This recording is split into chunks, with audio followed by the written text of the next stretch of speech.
সকাল সকাল আমরা একটু ঘুরতে বেরিয়েছি, কোথায় ঘুরতে বেরিয়েছি সেটাও আমি দেখে দিচ্ছি। খুব সুন্দর একটা জায়গা। তো আমি ভিডিও রাস্তার মধ্যে যেতে যেতে কত সুন্দর একটা জিনিস দেখলাম, পুরো হোয়াইট পদ্মতে ভর্তি। উফ, দেখার মতন, মানে পুরোটা দেখাতে পারছি না, দেখালে না এত সুন্দর। হয়ে গেছে আমাদের, এবারে গন্তব্যে বেরিয়ে যাচ্ছি। চারিদিকে শুধু কাশফুল, মানে মনে হচ্ছে যে দুর্গাপূজা আসছে, একটা আলাদাই গন্ধ, স্মেল। খালি সূর্যটা দেখতে পাচ্ছি না, কোথায় গেল সূর্য মামা? তাকাও একটু আমার দিকেও তাকাও। এই তো সূর্য মামা, এই লুকিয়ে গেছে আবার।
ফাইনালি আমি গন্তব্যস্থলে পৌঁছে গেছি। একবার দেখো জায়গাটা, অসাধারণ জায়গা।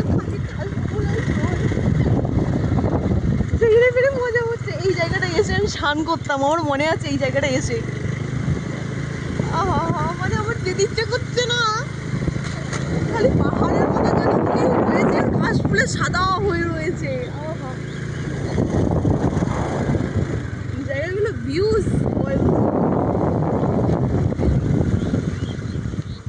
এখানে দাঁড়িয়ে যাই।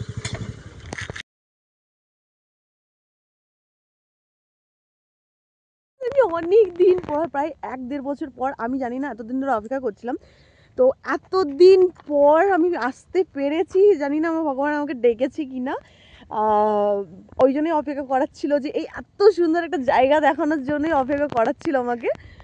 তো আমি দেখতে পেয়ে গেছি, আর এসছি একদম সঠিক টাইমে, ঠিক দুর্গাপুজোর আগে আগে।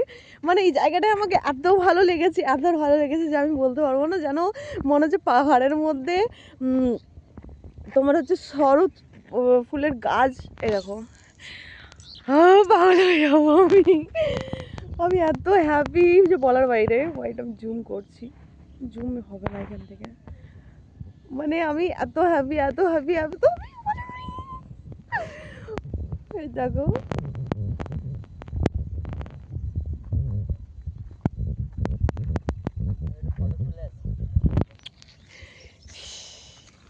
আমি অনেক হ্যাপি।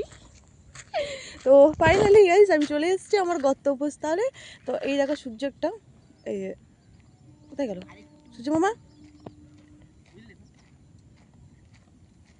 কোথায় গেল রে সূর্য মামা? এই তো সূর্য মামা, এই হচ্ছে আমাদের সূর্য মামা। চলো টাটা, আজকের মতো টাটা, গুড মর্নিং সবাইকে। আর আর কিছু নেই তো, এই কিছুই বলার নেই। তো বাই বাই, ভালো থেকো সবাই, সুখে থেকো। আর প্লিজ চ্যানেলটা সাবস্ক্রাইব করে দিও, লাইক করো, কমেন্ট করো, প্লিজ শেয়ার করে দিও। Thank you. সকাল সকাল এত সুন্দর জিনিস দেখালাম।